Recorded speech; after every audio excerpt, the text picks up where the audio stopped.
Polero na fongoli ekukia motema na ngai. Yakokonza, yakaofanda, yawe zwa esika na motema na ngai. Yawe, motema na ngai. Motema na ngai.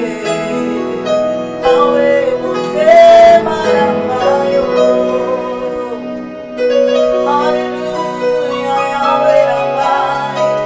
Motema na ngai. Motema na ngai. Motema na ngai. Yakokonza na fongoleli yo motema na ngai. Yawe, motema na ngai. Fanda okonza ya Yesu. Umela na kwenda motema. Tobonjeli yo mitemo yo na pokwa lelo ya Yesu. Yawe, Yawe, Yawe, Yawe. Motema na ngai ya esika ofanda. Dieu est gloire, maman na yo. Na pokwa lelo tobonji mitema na biso sepai na yo. Yondobonga, yondobonga, éternel notre Dieu. Yondobonga, yondobonga, lekemo, pelo nyonso. Yahweh, yakozwa motema, okota, bokuti, lokola, bokuti, lokolo, lopango. Seigneur de ma terre, le roi de mon royaume, Nzambe na ngai, Yahweh, Yahweh, Yahweh. Yaka yaka nani, yaka yaka kota, yaka yaka ha, osana yo.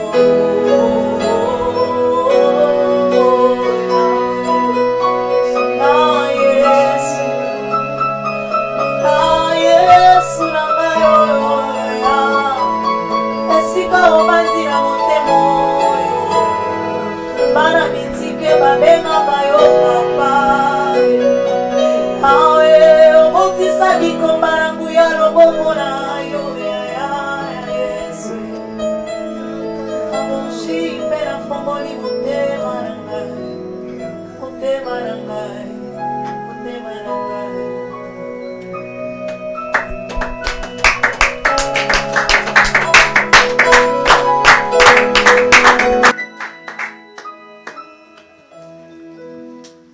Alléluia.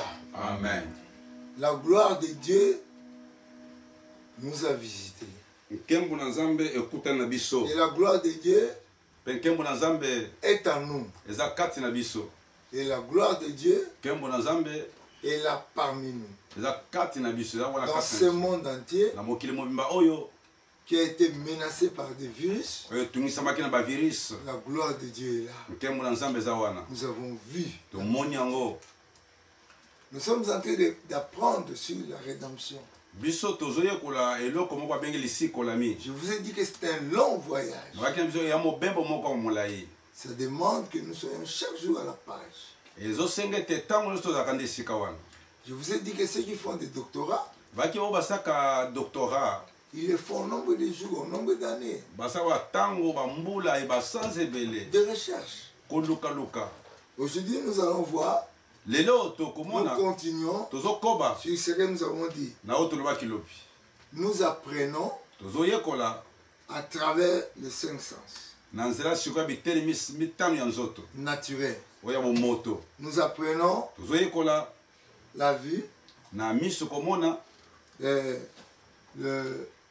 l'écoute, l'ouïe, na matoyi koyoka le goût, na monoko l'odorat na monoko koyoka eyoko na monoko et le toucher. pe na kosimba C'est par ces choses-là na banzela wana que nous pouvons dire oyo tokoloba nous avons appris quelque chose. toyekolaki eloko moko Ça, c'est le monde. wana mokili. Et nous allons voir Pe tokomona que à travers nos sens spirituels, na ndenge pe ya moto na biso ya molimo nous pouvons aussi apprendre. tokoki pe koyekola. Donc, nous allons voir un verset toko mona eteni moka Nous Biblia avions vu ça hier. to mona ki yango pe lobi Nous allons revoir rapidement. toko mona ngo lisu na lombango 1 Corinthiens 2, 14. bakontiel ya liboso mokapi ya mibale eteni ya zomi na minei Cette habileté makoki wana est quelquefois référée ntango mosusu emonisamaka par une révélation, connaissance par révélation. na boyebi moko naza na emoniseli. C'est que les gens disent, ah, la prophétie et tout ça, des choses pareilles. ndakisa bato babaka lisakoli to makambo ya bongo na bongo. 1 Corinthiens 12, 14 nous dit ceci. matangi wana elobi na biso boye L'homme naturel, moto est celui-là aza nde ye wana qui voit. oyo azomona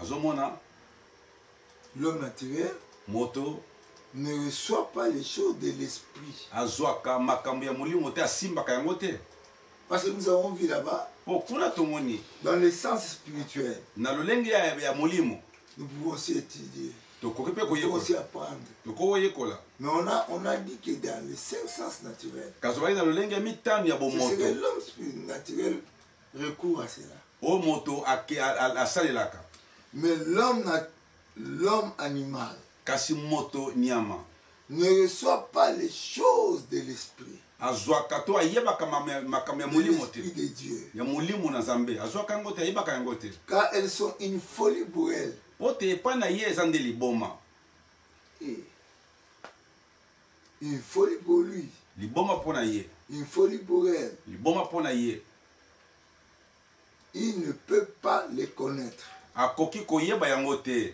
Parce que c'est spirituellement qu'on en juge. po te makambo oyo balandelaka yango to batala mpo mpena na nzela ya molimo Voyez-moi, botala nano moke ce qui est là. oyo makambo eza Les gens, en général, prennent ça, la folie, les choses de Dieu, bato bazwaka makambo ya nzambe lokola liboma les choses de l'esprit de Dieu. makambo eza ya molimo na Et nzambe ils ont raison.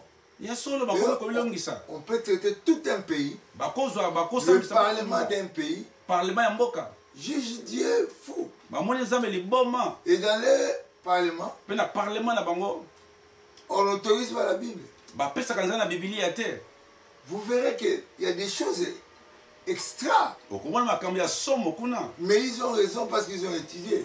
eza bongo parceke bango basi batanga L'homme animal ne reçoit pas les choses de l'esprit de Dieu. moto nyama ayebaka makambo ya molimo na nzambe te 1 Corinthiens 2, 14. 1 Corinthiens 2, 14 Nous voyons maintenant 1 Corinthiens 2, 12 à 13. 1 Corinthiens 2, 12 na 14 À 13. 12 à 13 Qu'est-ce que la Bible nous dit là-bas? kuna bibilia elobi na biso nini La Bible nous parle clairement. bibilia elobi polele mpenza Presque, je ne sais pas si c'est le contraire, mais la Bible nous dit des choses vraies. nayebi te soki ekoza bokesele kasi bibilia eza ko makambo ya solo Or, nzokande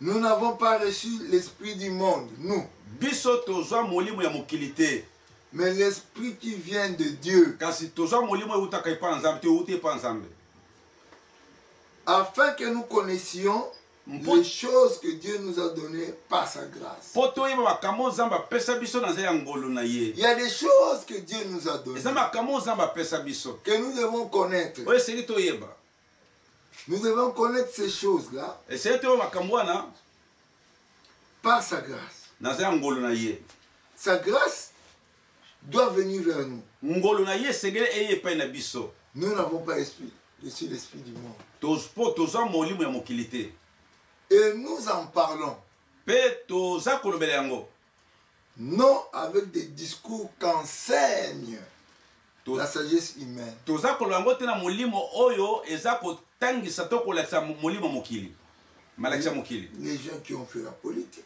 bato ndakisa basala politika les gens qui ont fait beaucoup d'études, bato bayekola mingi on enseigne. avec la sagesse humaine, balakisaka na boyebi to bwanya mokili, mais avec ce qu'enseigne l'esprit, employant un langage spirituel pour les choses spirituelles. kasi na oyo elakisaka molimo baza koloba yango na elobeli moko mpe ya molimo. La rédemption est spirituelle. Lisikolami eza ya molimo. Nous n'allons pas reconnaître la rédemption. tokoyeba lisikolami te. Nous n'allons pas être enseignés par les choses naturelles. tokoyekola yango te na makambo ya mokili.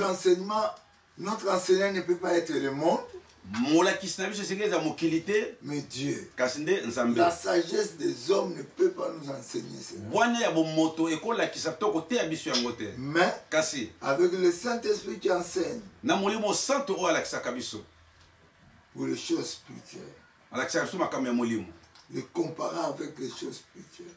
okokisa yango na makambo ya molimo. Premier point, litono ya liboso, quand vous étudiez les Écritures lokola bozoyekola makomi de la vérité, ya bosolo, les semences de la vérité sont plantées en vous. nkona ya solo ezokota kati na bino. Ce n'est pas une blague que pendant 2 ans, on se met à vous dire ça. ezali seki te mbula mibale baza kolakisa makambo oyo. Ça, c'est ce qu'on appelle la semence qui est en vous. nde yango nkona toza kobenga ezokota epai na yo.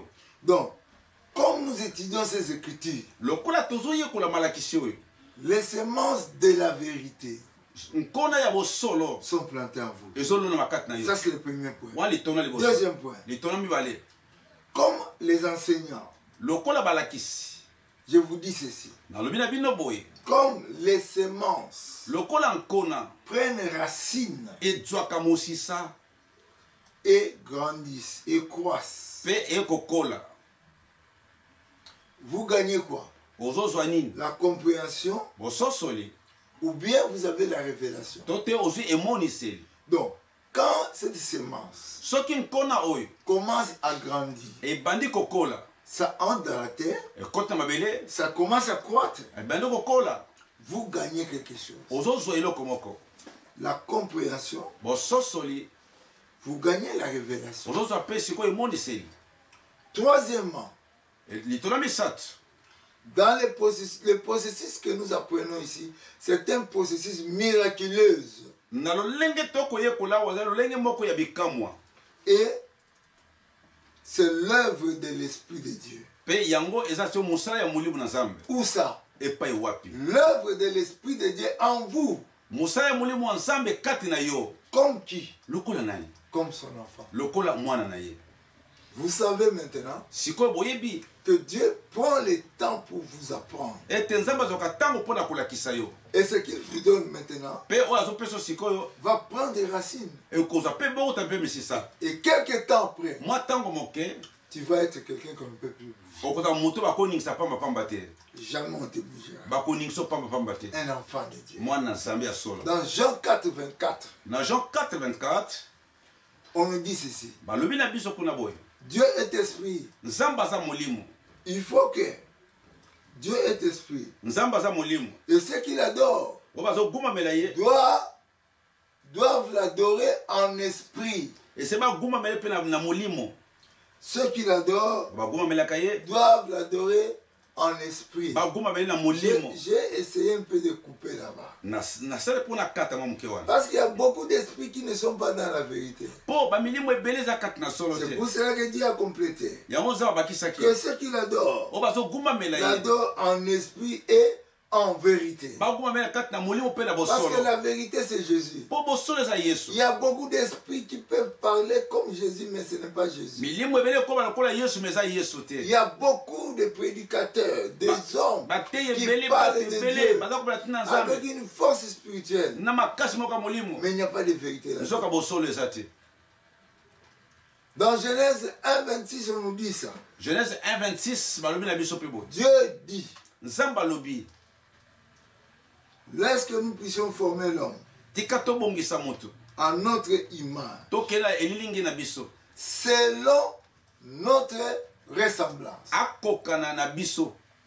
Donc, quand nous sommes dans l'esprit, oyebi ntango toza na molimo, c'est pas tout le monde qui peut être en esprit en vérité. moto nyonso te akoza na molimo mpe na solo, Parce que Dieu dit, mpo nzambe alobi faisons selon notre ressemblance. fo tosala moto akokana na biso. Donc, image et ressemblance. elilingi mpe kokokana. Nous allons lire quelque chose et nous allons l'expliquer. Tokotanga eloko mpe tokolimbola yango. Dieu est esprit. Nzambe aza molimo. Et le peuple est créé à son image. Mpe bato bakelama na elilingi na ye. Le peuple sont spirituels, les êtres spirituels. Bato baza bikelamu ya molimo. Donc, c'est Dieu qui nous a créés. Elingi ba nzambe nde akela biso. L'esprit de la personne réside dans son corps. Molimo ya moto evandaka na nzoto na ye. À travers le corps physique, Na nzoto ya bomoto. nous contactons notre monde physique. Tozokuta to totango na nzoto na mokili na biso oyo monaka pe. À travers ce monde physique, Na nzela mokili oyo nous avons le contact avec le monde physique. toza kokuta na makambo ya nzoto. À travers notre corps physique, Na nzoto na biso oyo moto nous entrons en communication avec le monde physique. tozokota boyoka na mokili pe oyo ya nzoto. À travers nos esprits, Na nzela ya milimo na biso nous contactons notre monde spirituel. tozokuta pe na mokili na biso ya molimo. Vous allez voir un fou Bokomona ndakisa moto ya liboma. ici chez nous en Afrique. Awa na Afrika epa na biso. Quand il devient fou, Tango moto akomi liboma. il oublie beaucoup de choses. Abosani makambo ebele. Il oublie tout. Abosani nyonso. Il commence à faire les choses dictées par des esprits avec qui il est en contact. Abando sa makambo oyo ya molimo ya milimo oyo ya ozoko azana bango na boyokani. Vous le verrez dire des choses qui ne vont pas. Bokomona ekoloba makambo eza kotambola te. Il peut être sur la rue, Akona na balabala. il se croit dans une piscine. Alome kaskala la piscine. Alléluia. Amen. Donc, faites attention. Yango na sala keba. Si vous êtes allié à des esprits qui ne sont pas dans la vérité, Soki osangani to kangami na milimo moko eza kati na solo te, tu vas comprendre la rédemption autrement. okososa lisiko la mindenge mosusu. Donc, nous l'avons bien dit, notre système entier de communication Tobaki lolenge na biso penza ko ya kokuta to ya kosolola. entre nous et Dieu, Na biso na Nzambe, entre nous et Dieu, biso na Nzambe. notre système de communication Lolenge na biso koyokana, a été brisé. ebukana, A été brisé ebukana ebeba. quand le péché nous a séparés. de Tango Dieu. masumu ekabula kibiso na ye. Homme, tu es sur terre. Yo moto za ana mabele. Faites attention. Sala keba. Pour communiquer avec Dieu, Pona kosolola Nzambe. c'est lui qui a brisé la communication Oya bebisa boyokani. par le péché. Na masumu. Il ne veut pas que les gens soient en communication avec Dieu. Akolinga pete bato na boyokani na Nzambe. Nous, les êtres humains, Biso bato.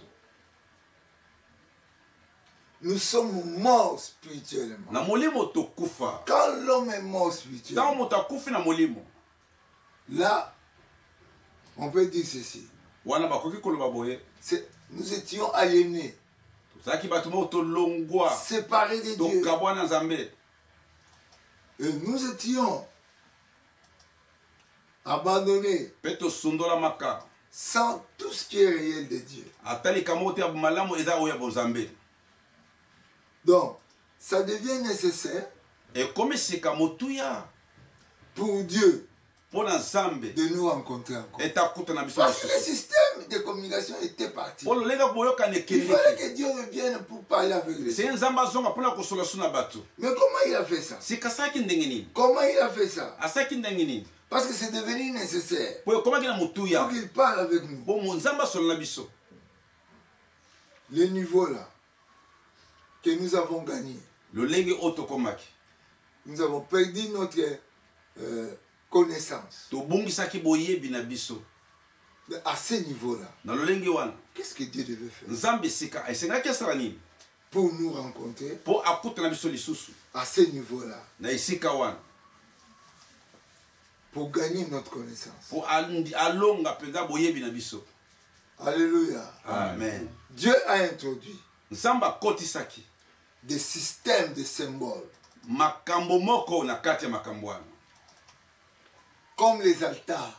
Vous connaissez ça, non? Boyebi yango. Abraham faisait des altars Abraham aza so baltar. pour que les hommes parlent avec lui. Abraham fait l'altar. À un moment donné, son fils était sur l'altar.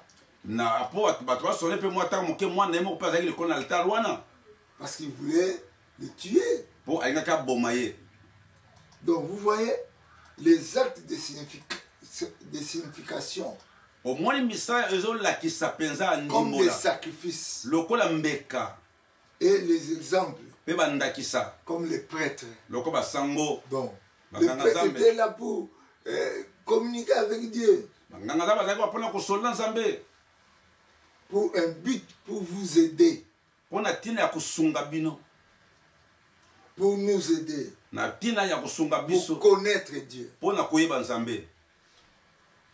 Je ne veux pas être trop pressé. Je voudrais parler clairement ceci.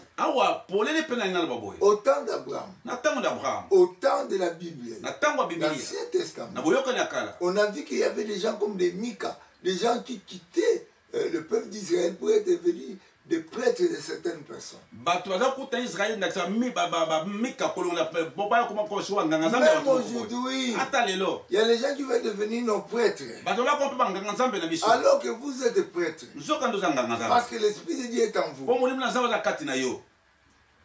Dieu doit parler avec toi directement. C'est pourquoi il te rachète. Il ne te laisse pas au service d'un prêtre. Il est écrit que nous, Dieu a fait de nous des prêtres et des sacrificateurs. Toi, tu es là-dedans. La rédemption, ce n'est pas une blague. Tu ne resteras plus la même personne. Après ces 2 ans, tu vas changer ta façon de servir Dieu. Même dans les églises aujourd'hui, l'Ancien Testament est enseigné. Pas dans le cas des enseignements. Mais c'est comme si les gens ont le même système. Éventuellement, je vous dis ceci. Il nous a été donné les Écritures. La parole inspirée de Dieu. Dieu nous a donné les Écritures. La parole inspirée de Dieu. Qui nous aide. Nous avons beaucoup parlé. Le jour passé, on a parlé de la foi. On a parlé du déboulonnement. Comment Dieu a fait. On a parlé de la foi. On a parlé de la prière. Vous connaissez ces choses-là. Seigneur, aide-moi à te connaître. À travers les Écritures, aide-moi, Seigneur. Et quand tu le feras, après nos enseignements, tu verras que tu ne seras plus comme en ce temps-là, des altars et des sacrifices. Quand tu parles de sacrifice aujourd'hui, l'Esprit te dira quel sacrifice.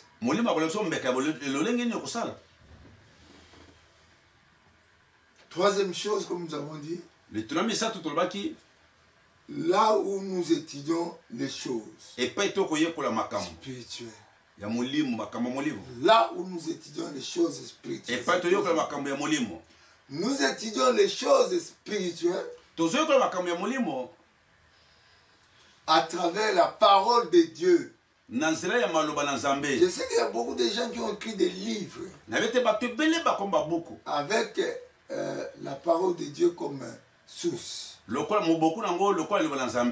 je dis, nous étudions à travers la parole de Dieu. La Bible. Nous ici au Congo, moi, on a vécu un temps où les chrétiens ne pouvaient pas lire la Bible. Moi, j'étais à cette époque-là. On ne pouvait pas lire la Bible. C'est les prêtres seuls qui lisent la Bible. Mais Dieu a fait.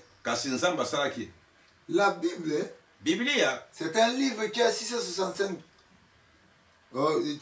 qui a 66 livres.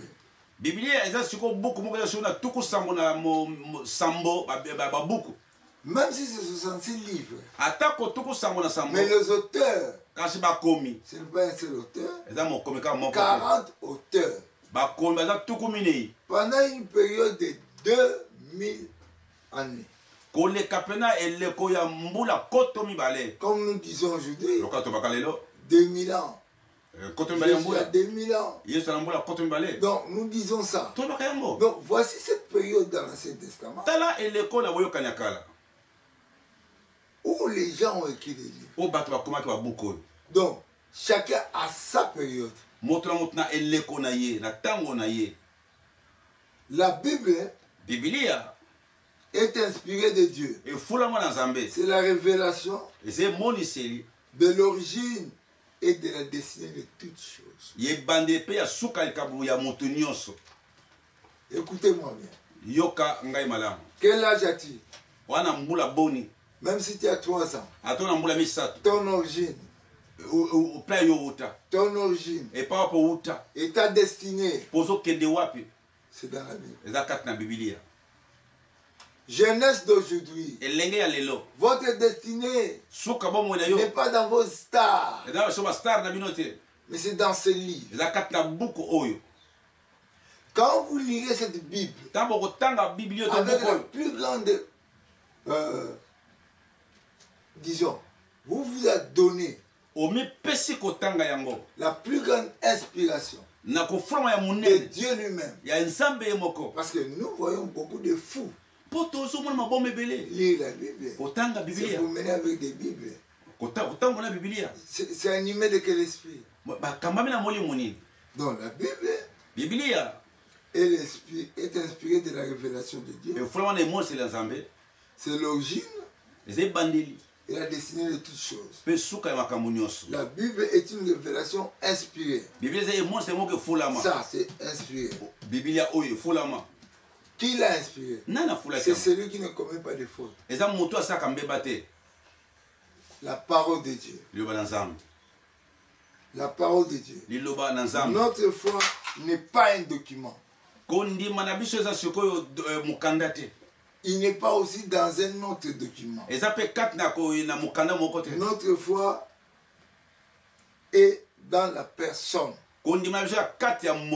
Cette personne, le Dieu dans les documents. Je ne sais pas si j'ai bien expliqué. Mais j'ai fait mon nécessaire. Notre foi n'est pas dans un document. Mais notre foi, c'est dans une personne. Le Dieu de ce document. Notre foi n'est pas dans un document. Je le répète. Notre foi c'est en Dieu. C'est simple. Dieu a pourvu quelqu'un qui est là. Il a pourvu quelque chose. Un médium de communication.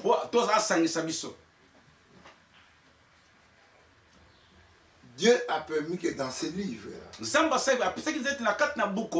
quelqu'un nous soit révélé. Que nous puissions le connaître. Lui-même. La connaissance soit avec lui. Lui-même. Qu'il se fasse connaître lui-même à nous. À travers sa parole. Alléluia. Amen. Frère, Dieu a fait des choses pendant plusieurs années pour que les hommes que nous sommes aujourd'hui, par exemple, nous n'ayons pas raison.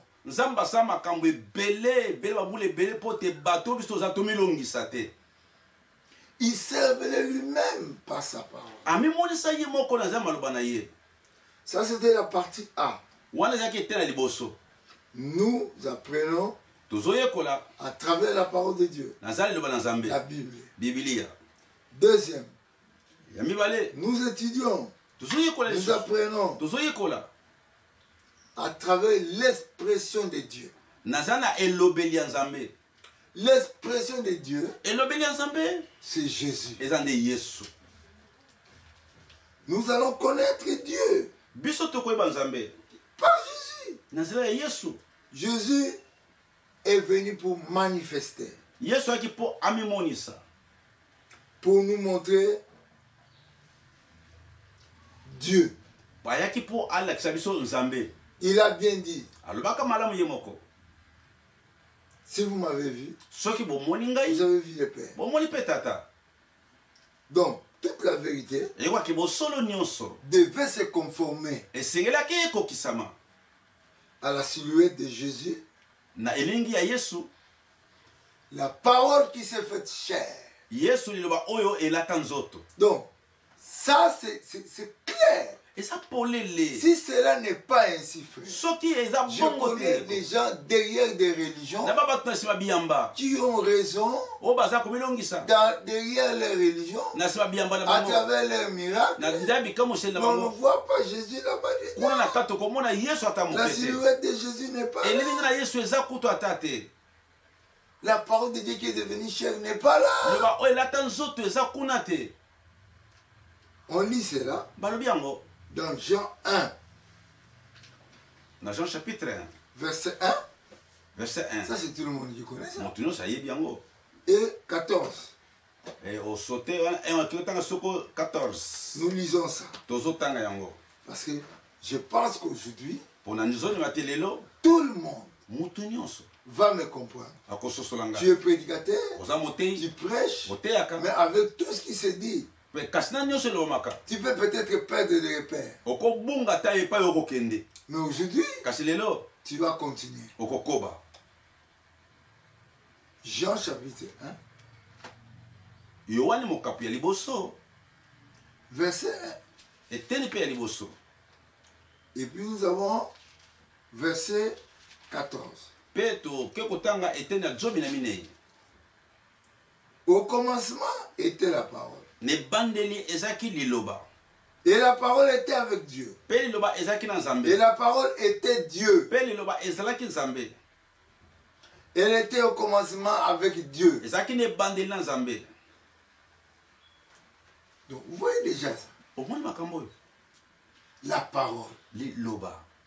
Alors à 14. La parole a été faite chair. Et elle a habité parmi nous, plein de grâce et de vérité.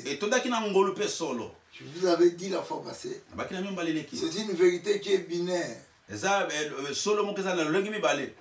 Donc, il était plein de grâce, plein de vérité aussi. Il y a des gens qui se donnent beaucoup à la grâce. Et nous avons contemplé sa grâce, sa gloire. Une gloire comme la gloire du Fils unique venu du Père. Vous êtes sauvés aujourd'hui. Vous avez bien compris ça. Je pense que quand on prêche dans les églises rapidement comme ça, vous êtes avec des amen, vous ne comprenez pas bien. Donc la Bible est la parole écrite de Dieu. La parole, la Bible est la parole écrite. Et la parole de Dieu écrite. Jésus, ça c'est la conséquence. Hein? Selon l'enseignement que je vais te donner. La Bible est la parole écrite. Bon, maintenant je vais dire Jésus est la parole démontrée. Donc Dieu a tout fait. La parole écrite est là. La parole démontrée est là. Pour qu'il communique avec toi. Pour que tu aies ta rédemption. Pour que tu ne vives plus dans la peur. Pour que tu vives en paix. Et il a lui-même dit, ne soyez point troublés. Croyez en Dieu. Croyez en moi. Frère, Tambuluko qui n'est pas un fou. Pour prêcher au monde pendant 2 ans, chaque soir, il y a beaucoup de gens qui se perdent. Ils ont de grandes connaissances. Mais n'oubliez pas que Dieu a promis dans un Corinthien qui détruira la connaissance des intelligents. Il détruira leur intelligence. Nous avons vu le petit virus qui a trouvé le monde entier. Même les pays qui n'en ont pas vu à cause de l'argent qui ont accepté avoir la vie. Alléluia. Écoutez-moi bien. Nous n'allons pas laisser ta vie dans la peur. Nous n'allons pas laisser ta vie à la recherche de l'argent que Dieu n'a pas créé. Dieu est là avec nous. À lui appartient l'argent. L'or. Il faut les servir. Que la miséricorde de Dieu vienne là où tu es. Pour que Dieu te bénisse. Au nom de Jésus. Amen. Amen. Nous allons travailler.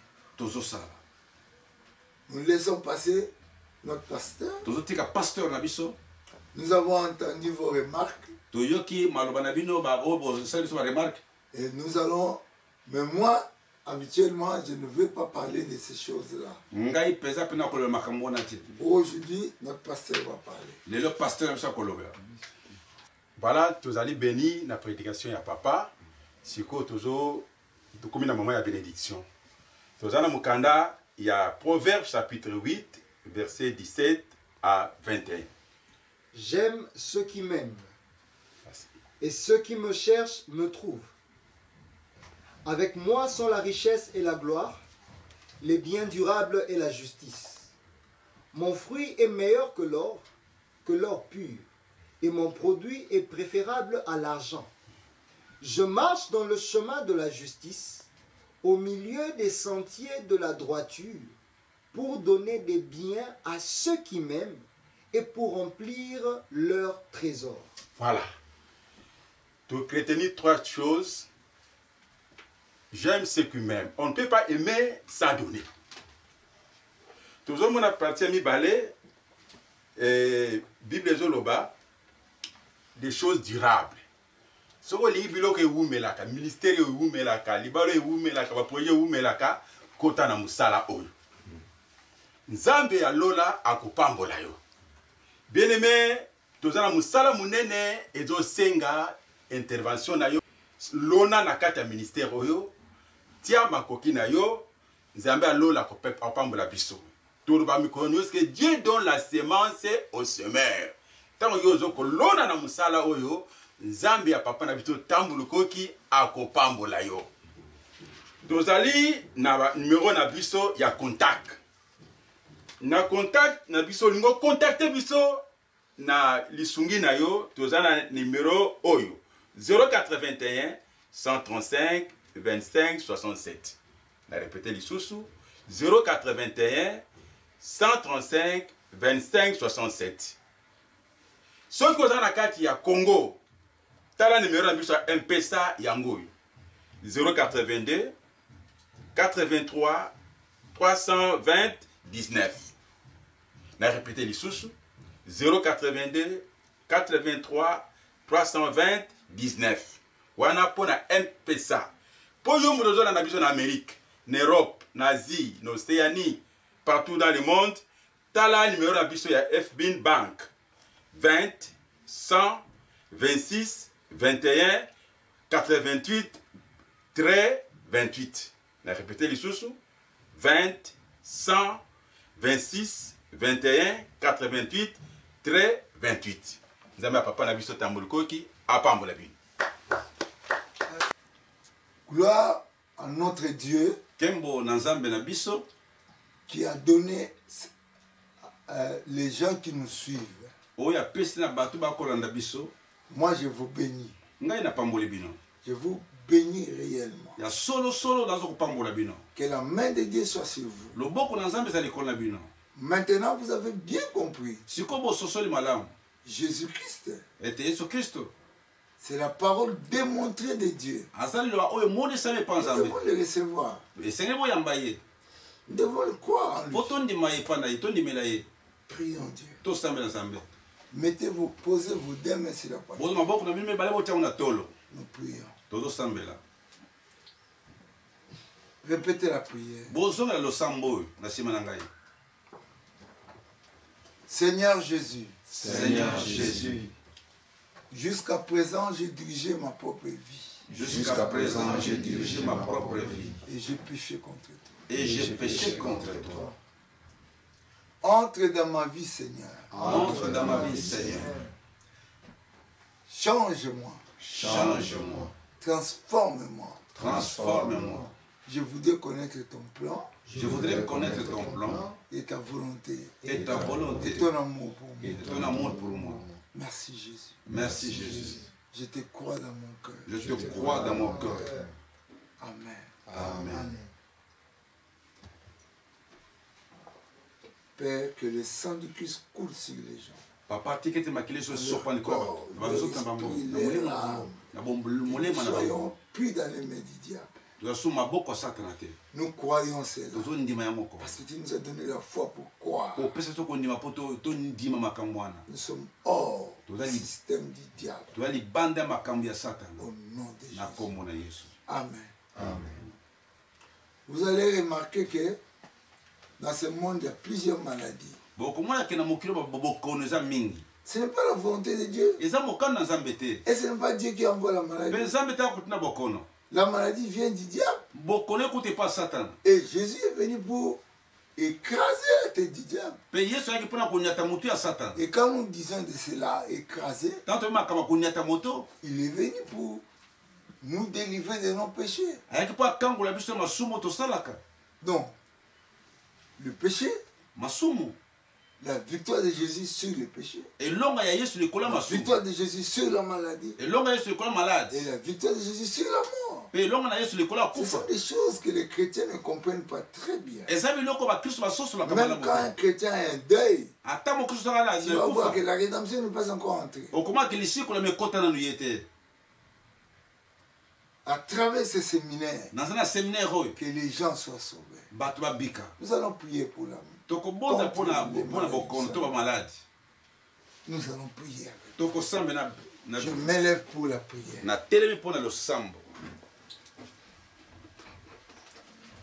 Père éternel, Papa na seko, le Dieu d'amour, Nzamba bolingo, le Seigneur merveilleux, Kolo ya malamu, Jésus-Christ, Yesu Kristo, je te loue.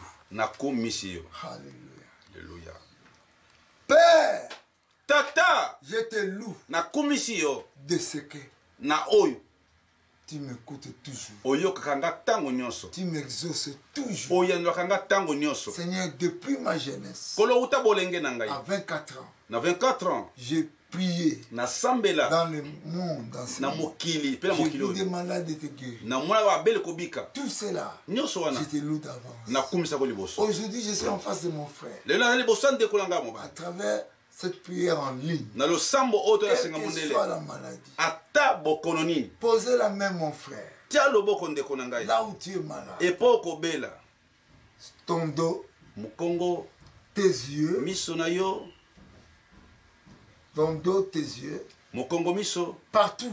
bipai nyonso. Le corps intérieur, Nsoto ya kati, le corps externe, nsoto ya libanda. la gale, les Kwanza, plaies, pota, toutes sortes de maladies. maladi bokono nyonso. Posez la main. Tia loboko ndeko. Tu ne peux pas marcher. Okoki kotambola te. Vous pouvez aider celui qui n'entend pas. Bokoki kosunga oyo ayokaka te.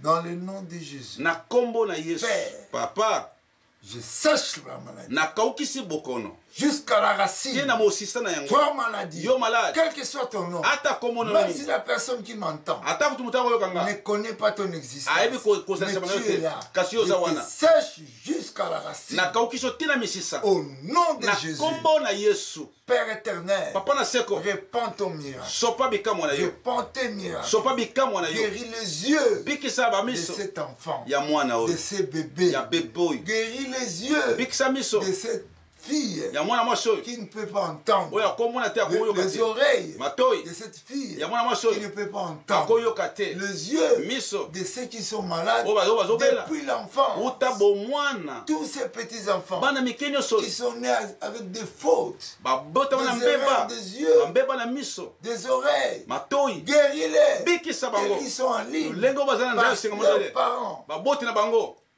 guérissent ces enfants. Seigneur, dans le nom de Jésus, toute maladie, la personne que j'ai rencontrée en ligne, qu'elle soit guérie. Au nom de Jésus, tout esprit de maladie s'envole et que la paix du cœur vienne par cette prière. Parce que je suis racheté. Et aussi sont rachetés. Au nom de Jésus. Amen. Amen. Nous voici ceux qui ont prié. La Bible dit tout ce que vous demanderez au Père. En mon nom, je le ferai. Nous voici ce que Dieu a exaucé. Dieu nous a exaucés. Nous avons prié avec vous. Nous continuons avec vous. Cette nuit, vous aurez de bons songes, de bons rêves. La gloire de Dieu est sur vous. Je bénis ceux qui ont des anniversaires aujourd'hui. Que Dieu vous bénisse. Que la longévité vous soit donnée. Parce que notre Dieu est là pour ça. Que la grâce de Dieu vous accompagne. N'oubliez pas de partager. N'oubliez pas de partager. N'oubliez pas de partager. Il y a un sujet de prière que j'ai oublié. Pour mon pays.